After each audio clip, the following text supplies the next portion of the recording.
नमस्कार प्रिय साथियों, एसआर ग्रुप पैशन एजुकेशन में आप सभी का स्वागत है। तो मित्रों, आज से आपका सामाजिक अध्ययन का जो भी सिलेबस में टॉपिक दे रखे हैं वो शुरू करवाते हैं। शुरुआत में पहला ही टॉपिक आपके दे रखा है प्राचीन भारत की सभ्यता एवं संस्कृति।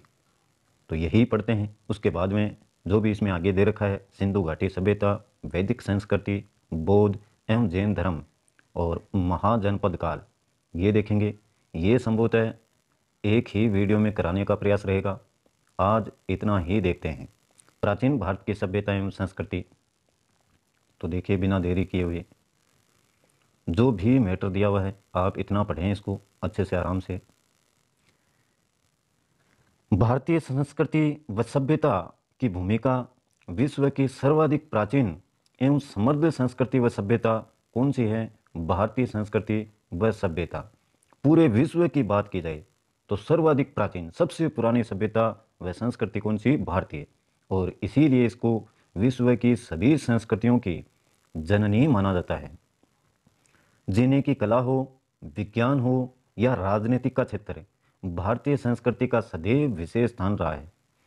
अन्य देशों की संस्कृतियां तो समय की धारा के साथ साथ नष्ट होती रही हैं, यानी ज्यों ज्यों समय परिवर्तित हुआ है उसके साथ में अन्य देशों की संस्कृतियां नष्ट होती रही हैं। वहीं भारत की संस्कृति व सभ्यता आदिकाल से ही अपने परंपरागत अस्तित्व के साथ अजर अमर बनी हुई है। आदिकाल, आदिकाल बोलते हैं मित्रों आरंभिक जो समय है, शुरुआती समय बोल सकते हैं। आदिकाल हिंदी साहित्य के इतिहास में लगभग 8वीं शताब्दी, लगभग 8वीं शताब्दी से लेकर 14वीं शताब्दी तक के मध्य का जो समय है उसी को बोलते हैं आदिकाल। तो ये आरंभिक समय इसको बोल सकते हैं आप। हिंदी साहित्य के इतिहास में लगभग 8वीं से 14वीं शताब्दी के मध्य के समय को क्या कहते हैं? आदिकाल बोलते हैं। तब से यह भारतीय संस्कृति व सभ्यता अजर अमर बनी हुई है, उसी प्रकार से लगातार। अब देखते हैं संस्कृति शब्द का अर्थ है। संस्कृति किसी भी देश, जाति और समुदाय की आत्मा होती है। चाहे कोई भी देश हो या कोई भी जाति है, कोई भी समुदाय है, जहाँ पर बहुत सारी जातियाँ हैं, बहुत भांति भांति के लोग हैं, वो आपका समुदाय, उसकी आत्मा क्या है? संस्कृति है। संस्कृति से ही देश, जाति या समुदाय के उन समस्त संस्कारों का बोध होता है, यानी उनके बारे में जानकारी पता चलती है, जिनके सहारे वह अपने आदर्शों, जीवन मूल्यों आदि का निर्धारण करता है। अतः संस्कृति का साधारण अर्थ होता है संस्कार, सुधार, परिष्कार, शुद्धि, सजावटें आदि। संस्कार किसको कहते हैं? संस्कार कहते हैं मित्रों जिसका सरल मन हो, जिसका सरल मन हो और उनसे जुड़े हुए जो भी गुण हैं वही आपका संस्कार है। उसमें सुधार लगातार होते रहते हैं। परिष्कार कहते हैं सुधार के लिए किया जाने वाला प्रयास, सुधार के लिए किया जाने वाला प्रयास ही आपका परिष्कार है। शुद्धि हो, सजावट हो आदि सभी संस्कृति के ही अर्थ हैं। आज के समय में सभ्यता और संस्कृति को एक दूसरे का पर्याय समझा जाने लगा है। पर्याय यानी आज जो लोग हैं वो सभ्यता और संस्कृति को एक ही समझते हैं कि वही सभ्यता है, वही संस्कृति है। लेकिन ऐसा है नहीं, जिसके फलस्वरूप संस्कृति के संदर्भ में अनेक भ्रांतियां पैदा हो गई हैं। भ्रांतियां क्या होती हैं मित्रों? भ्रांतियां होती हैं आपका भ्रम, संदेह, शक होता है। किसी विषय वस्तु पर आपको शक करना, भ्रम करना, संदेह पालना, ये सब भ्रांतियां हैं। तो इस प्रकार की अनेक भ्रांतियां पैदा हो गई। लेकिन वास्तव में संस्कृति और सभ्यता क्या है? अलग अलग होती है। कैसे होती हैं वो भी जानते हैं। सभ्यता का संबंध हमारे बाहरी जीवन के ढंग से होता है। दिखावा जिसको बोलते हैं, बाहरी जीवन दिखावा, जैसे खान पान है, रहन सहन, बोलचाल आदि। तो ये तो आपकी सभ्यता के अंतर्गत आते हैं मित्रों, बाहरी जीवन के ढंग से। यहां से इसको समझना जरूरी है आपके लिए। ध्यान से समझें इसको। सभ्यता किसको कहेंगे? जो भी किसी क्षेत्र विशेष का खान पान किस प्रकार का है, वहां का रहन सहन किस प्रकार का है, आम वहां की बोलचाल किस प्रकार की है। और ये आप सभी जानते हैं कि एक क्षेत्र से दूसरे क्षेत्र में जाते हैं तो वहाँ का खान पान, रहन सहन और बोलचाल, इनमें आपको परिवर्तन देखने को मिलेगा। बदलाव इनमें लगातार होते रहते हैं। जबकि संस्कृति का संबंध हमारी सोच, चिंतन और विचारधारा से होता है। आप अपने मन में या कहीं किसी क्षेत्र विशेष के लोग अपने मन में क्या सोच रहे हैं, मन में क्या सोच रहे हैं, क्या चिंतन चल रहा है, उनकी विचारधारा किस प्रकार की है, वह विचारधारा जब तक आपके सामने प्रकट नहीं होगी आप उसके बारे में जान नहीं पाएंगे। उसी प्रकार से चिंतन, कोई व्यक्ति मन में चिंतन कर रहा है तो आप उसके मन के चिंतन को नहीं जान पाएंगे। उसकी सोच को जब तक वह उजागर नहीं करेगा आपके सामने, आप नहीं जान पाएंगे। तो ये संस्कृति का संबंध है सोच, चिंतन और विचारधारा से। तो इसमें बाहरी जीवन से जुड़ाव नहीं है बिल्कुल भी। बाहरी जीवन के ढंग से तो सभ्यता जुड़ी हुई है आपकी। तो यहां तक समझ में आया होगा आपके। आगे देखते हैं। देखिए, संस्कृति का क्षेत्र सभ्यता से कहीं अधिक व्यापक है। संस्कृति का क्षेत्र, अब आपकी सोच कितनी भी आगे जा सकती है, कम भी हो सकती है, ज़्यादा भी हो सकती है। चिंतन, क्या चिंतन कर रहे हैं, जैसे आपने एक लक्ष्य लिया था और वह लक्ष्य आपने प्राप्त कर लिया, क्या उस लक्ष्य के प्राप्त करने के बाद में आप चिंतन नहीं करेंगे? बिल्कुल करेंगे दोस्तों। इस लक्ष्य को तो मैंने प्राप्त कर लिया, लेकिन इसमें बदलाव किस प्रकार से किया जा सकता है और अधिक है, इसको अलग ढंग से कैसे कर सकता हूं, तो ये चिंतन है, यानी अधिक व्यापक है, इसका कोई अंत नहीं है, गहन होता है। सभ्यता का अनुकरण किया जा सकता है। आप किसी के रहन सहन को फॉलो कर सकते हैं, किसी की बोलचाल है, धीरे धीरे प्रयास करके आप सीख सकते हैं।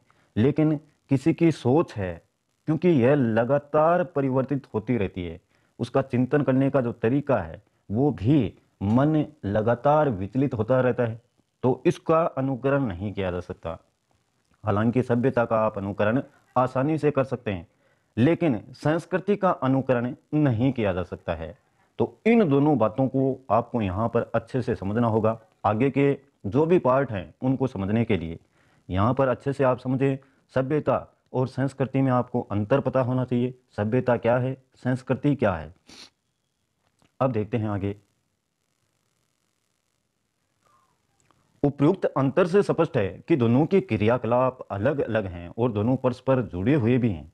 सभ्यता में मनुष्य के राजनीतिक, प्रशासनिक, आर्थिक, प्रौद्योगिकी व दृश्य कला रूपों का प्रदर्शन होता है, जो जीवन को सुखमय बनाने में महत्वपूर्ण भूमिका निभाते हैं। तो ये देखिए, यहाँ पर अंतर आपने स्पष्ट कर लिया दोनों में। दोनों के क्रियाकलाप भी आपको अलग अलग नजर आएंगे, दोनों की क्रियाएं अलग हैं। एक में मन मस्तिष्क से सोचा जा रहा है, चिंतन किया जा रहा है, और दूसरे में वहाँ की बोलचाल है, रहन सहन है, खान पान है, वो जीवन है या समुदाय के सामने पेश किया जा रहा है। तो दोनों के क्रियाकलाप क्या हैं, अलग अलग हैं। दोनों परस्पर जुड़े हुए भी हैं एक दूसरे से। यानी मान लीजिए कहीं की बोलचाल किस प्रकार की है, तो वहाँ के लोगों का जो चिंतन है उसी अनुसार होगा। और किसी क्षेत्र में बोलचाल अलग है तो उस क्षेत्र में उसी बोलचाल के अनुसार लोगों का मन मस्तिष्क चिंतन करने की जो शैली है वो अलग होगी। तो इसलिए जुड़े हुए भी हैं एक दूसरे से। आगे देखिए, जबकि संस्कृति में कला, विज्ञान, संगीत, नृत्य और मानव जीवन की उच्चतर उपलब्धियां सम्मिलित हैं, अतः यही कहा जा सकता है कि सभ्यता वह है जो हम बनाते हैं तथा संस्कृति वह है जो हम हैं। तो इसको समझने का प्रयास करें। संस्कृति में आपकी कला हो, विज्ञान, संगीत, नृत्य और मानव जीवन की उच्चतर उपलब्धियां, जितनी भी उपलब्धियां उसने हासिल की हैं वो सभी शामिल हैं। और सभ्यता जिसको हम बनाते हैं स्वयं, बोली चाली है, रहन सहन है, इसको अपन बनाते हैं स्वयं। और संस्कृति वह है जो हम हैं, यानी हमारे गुण, स्वयं के गुण हैं। अब देखते हैं भारतीय संस्कृति का प्राचीन स्वरूप कैसा।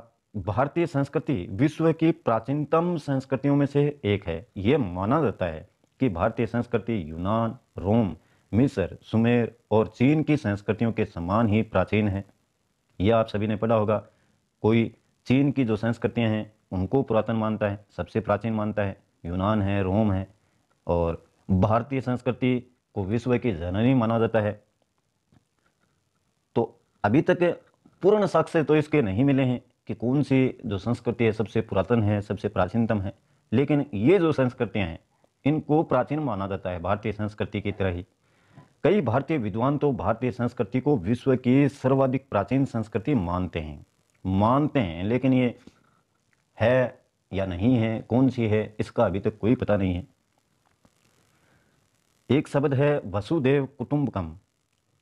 ये शब्द देखिए मित्रों, क्या तो इसका मतलब होता है, मतलब होता है धरती ही परिवार है। वसुदेव कुटुंबकम यानी धरती ही क्या है, परिवार है।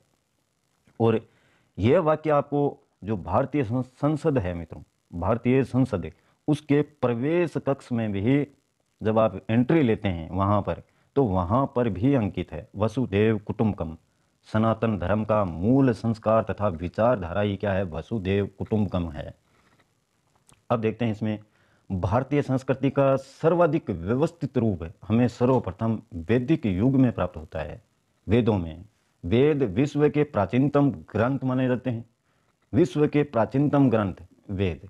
प्रारंभ से ही भारतीय संस्कृति अत्यंत उदात्त है, समन्वयवादी, सशक्त एवं जीवंत रही है। समन्वयवादी यानी तालमेल, सामंजस्य, सशक्त एवं जीवंत है,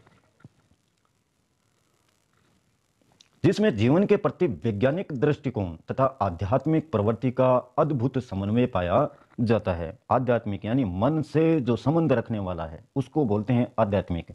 परमात्मा और आत्मा से संबंध रखने वाला वह भी क्या है, आध्यात्म से जुड़ा हुआ है, आध्यात्मिक उसको बोलते हैं। भारतीय विचारक आदिकाल से ही संपूर्ण विश्व को एक परिवार के रूप में मानते रहे हैं। भारतीय विचारक जो विचार करने वाले हैं, सोचने वाले हैं, वो संपूर्ण विश्व को एक परिवार के रूप में मानते हैं पुराने समय से। इसका कारण उनका उदार दृष्टिकोण है, किसी के प्रति भेदभाव न करना। हमारे विचारकों की उदार चरिताना तो वसुदेव कुटुंबकम के सिद्धांत में गहरी आस्था रही है। वस्तुतः शारीरिक, मानसिक और आत्मिक शक्तियों का विकास ही संस्कृति की कसौटी है। इसीलिए वसुदेव कुटुंबकम वाक्य कहा गया है। इस कसौटी पर भारतीय संस्कृति पूर्ण रूप से उतरती है। प्राचीन भारत में शारीरिक विकास के लिए व्यायाम, यम नियम, प्राणायाम, आसन, ब्रह्मचार्य आदि के द्वारा शरीर को पुष्ट किया जाता था। लोग दीर्घजीवी होते थे, लंबे समय तक जीवित रहने वाले। प्राचीन भारत की बात की जाए तो व्यायाम यानी योगा वगैरह इस प्रकार के किए जाते थे। आश्रम व्यवस्था देखिए, अब आश्रम व्यवस्था का पालन करते हुए धर्म, अर्थ, काम और मोक्ष की प्राप्ति भारतीय संस्कृति का मूल मंत्र रहा है। भारतीय संस्कृति का मूल मंत्र क्या है? धर्म, अर्थ, काम और मोक्ष की प्राप्ति, ये भारतीय संस्कृति का मूल मंत्र रहा है। वो भी आश्रम की जो व्यवस्था है उसके अनुसार पालन करते हुए। प्राचीन भारत के, पुराने भारत के धर्म, दर्शन, शास्त्र, विद्या, कला, साहित्य, राजनीति, समाजशास्त्र इत्यादि में भारतीय संस्कृति के सच्चे स्वरूप को देखा जा सकता है।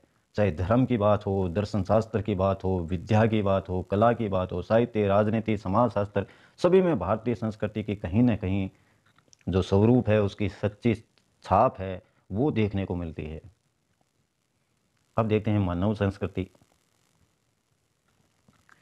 यह संस्कृति ऐसे सिद्धांतों पर आश्रित है जो प्राचीन होते हुए भी नहीं है। तो यह संस्कृति जो मानव संस्कृति है ऐसे सिद्धांतों पर ही आश्रित है।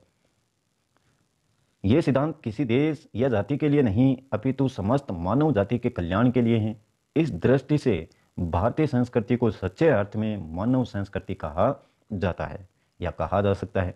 भारतीय संस्कृति को सच्चे अर्थ में मानव संस्कृति कहा जा सकता है, क्योंकि ये समस्त मानव जाति के कल्याण के लिए बनी है। किसी भी देश की जाति हो, देश हो या जाति हो, उसके लिए नहीं, पूरी मानव जाति के लिए, मानव जाति के कल्याण के लिए बनी हुई है। इसलिए भारतीय संस्कृति को सच्चे अर्थ में मानव संस्कृति भी कहा जा सकता है। मानवता के सिद्धांतों पर स्थित होने के कारण ही तमाम आघातों के बावजूद भी यह संस्कृति अपने अस्तित्व को सुरक्षित रख सकी है। यूनानी, पर्शियन, शक आदि विदेशी जातियों के हमले, मुगलों और अंग्रेजी साम्राज्यों के आघातों के बीच भी यह संस्कृति नष्ट नहीं हुई है, अपितु प्राणशीलता के अपने स्वभावगत गुण के कारण और अधिक पुष्ट एवं समृद्ध हुई है। हालांकि आघात, बहुत सी परेशानियां देखने को मिली हैं। यूनानी, पर्शियन, शक आदि विदेशी जातियों के हमले इसने सही हैं। मुगल और अंग्रेज़ों ने, जो इनका साम्राज्य है, उन्होंने भी काफ़ी आघात पहुंचाए, लेकिन फिर भी यह लगातार हष्ट पुष्ट एवं समृद्ध एवं विकसित होती रही।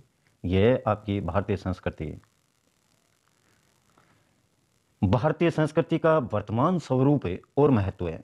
भारतीय संस्कृति का नूतन यानी नया आयाम ब्रिटिश साम्राज्य की नींव के साथ प्रारंभ हुआ। इस काल में सभ्यता ने संस्कृति को दबाने की चेष्टा की, अतः संस्कृति का यथार्थ स्वरूप उभर नहीं सका। सभ्यता ने संस्कृति को दबाने की चेष्टा की, लेकिन वह दबी नहीं। इस युग में सामाजिक आचार विचार पर पश्चिमी संस्कृति का प्रभाव पड़ा। संयुक्त कुटुंब प्रथा के स्थान पर परिवारों का पृथक्करण होने लगा। अलग अलग प्रकार के परिवार बनने लगे। सामाजिक आचार विचार पर पश्चिमी संस्कृति का प्रभाव पड़ा। धर्म निरपेक्षता के सिद्धांत ने धर्म को पीछे धकेल दिया। विज्ञान ने ज्ञान के अपेक्षित स्वरूप की अपेक्षा कर दी। भौतिकवाद उभर कर सामने आया और भारतीयों का सांस्कृतिक दृष्टिकोण अपने मूल लक्ष्य से कहीं ना कहीं भटक गया। तो ये आधुनिकतावाद की बात है। आधुनिक समय की आधुनिकतावाद की अवधारणा का समाज में आना आसान हो गया। वैश्वीकरण और आधुनिकीकरण के मध्य में गहरा संबंध है। जब भारतीय संस्कृति का स्वरूप आधुनिक हो गया, तब निश्चित दिशा में होने वाले परिवर्तन भी दिखाई देने लगे। वैश्वीकरण, आधुनिकीकरण, इनके मध्य गहरा संबंध हो गया, जिसके कारण भारतीय संस्कृति का जो स्वरूप है आधुनिक हो गया। बुद्धिवाद, विवेकीकरण और उपयोगितावाद आदि दर्शन का उदय संस्कृति का नया स्वरूप बन गया, जिसमें प्रगति की आकांक्षा, विकास की आशा और परिवर्तन के अनुरूप अपने आप को ढालने का गुण होता है। आधुनिकता की जड़ें यूरोपीय पुनर्जागरण से जुड़ी हैं। आधुनिकता की जड़ें कहाँ से जुड़ी हुई हैं? यूरोपीय पुनर्जागरण से। यूरोपीय पुनर्जागरण में नए नए अन्वेषण यानी नई नई खोजें और आविष्कार हुए। धर्म और दर्शन का नया संस्करण सामने आने लग गया। तो आधुनिकता की जड़ें किससे जुड़ी हुई हैं? यूरोपीय पुनर्जागरण से। पुनर्जागरण यानी नए नए आविष्कार, खोज, धर्म और दर्शन के नए संस्करण सामने आने लगे।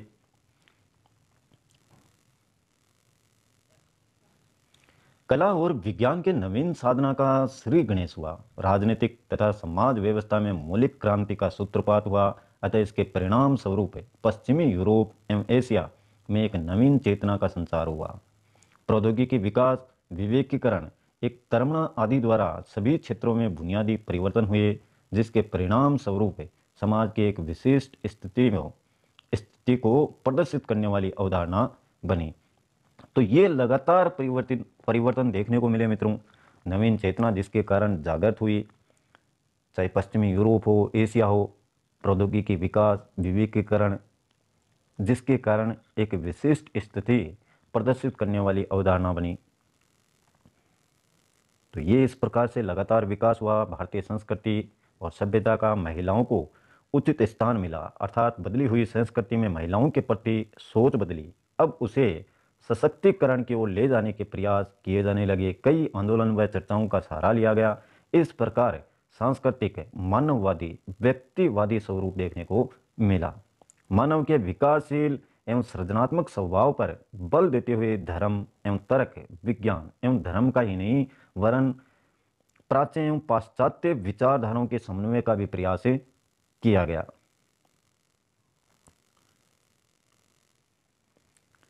संस्कृति के नए स्वरूप में गांवों की संस्कृति को छोड़कर शहरीकरण देखा गया। इस पर विशेष ध्यान दिया जाने लगा। शहरीकरण से पलायन भी देखा गया। इस प्रकार लोग पुरानी संस्कृति को छोड़कर आधुनिक संस्कृति को अपनाने लग गए। बदलाव हुआ, काफी समय के बाद में बदलाव हुआ। निष्कर्ष देखिए इसका क्या निकलता है। अतः यह स्पष्ट रूप से उल्लेखनीय है कि भारत में कभी भी एक ही संस्कृति पूर्ण रूप से व्याप्त नहीं रही और न ही शायद किसी भी बड़े प्रदेश में कभी एक ही संस्कृति रही है। इस देश में आध्यात्मिक संस्कृति की प्रमुखता रही है, अतः संस्कृति में बदलाव निरंतर रहेगा। तो ये बदलाव यूं ही चलते रहेंगे। समय के साथ परिवर्तन ही जीवन है। उसी प्रकार से सभ्यता संस्कृति में भी बदलाव देखने को मिलते हैं। तो ये आज से आपका टॉपिक शुरू होता है, ये सामान्य सी बातें हैं, ये भी आपको जाननी चाहिए। सभ्यता और संस्कृति में अंतर क्या होता है, क्या क्या मुख्य मुख्य बातें हैं, वो आपको ध्यान में रखनी है इसमें। इसके बाद में कल से आपका जो आगे टॉपिक दे रखे हैं वो शुरू किए जाएंगे, वो आपके लिए इम्पोर्टेंट हैं। ये सामान्य जानकारी है मित्रों, ये भी आपको होनी चाहिए। यहाँ से क्वेश्चन सभ्यता और संस्कृति में अंतर को ध्यान में रखना है, यही इम्पोर्टेंट है। दोनों की परिभाषा आपको आनी चाहिए, सभ्यता किसको कहते हैं, संस्कृति किसको कहते हैं। बाकी इसमें और ज़्यादा है नहीं कुछ। एक बात का ध्यान रखें मित्रों, जब भी वीडियो प्रेषित किया जाता है तो ये सोच के प्रेषित किया जाता है कि विद्यार्थी का कहीं ना कहीं उसका भला हो, इसमें उसको लाभ मिले। जरा सा भी अच्छा लगे तो लाइक अवश्य करें। वीडियो आप देखते हैं अच्छी बात है, लेकिन साथ साथ में लाइक करें, जिससे हम स्वयं भी मोटिवेट हों। अपने मित्रों के साथ में शेयर कर दें वीडियो को, जिससे और भी लोग जुड़ें। और चैनल को सब्सक्राइब नहीं किया है तो प्लीज़ सब्सक्राइब कर लें, जिससे आने वाले प्रत्येक वीडियो के नोटिफिकेशन आपके मोबाइल की होम स्क्रीन पर आपको लगातार मिलते रहें। आज के लिए बस इतना ही, कल फिर मिलते हैं एक नए टॉपिक के साथ। तब तक के लिए जय हिंद, जय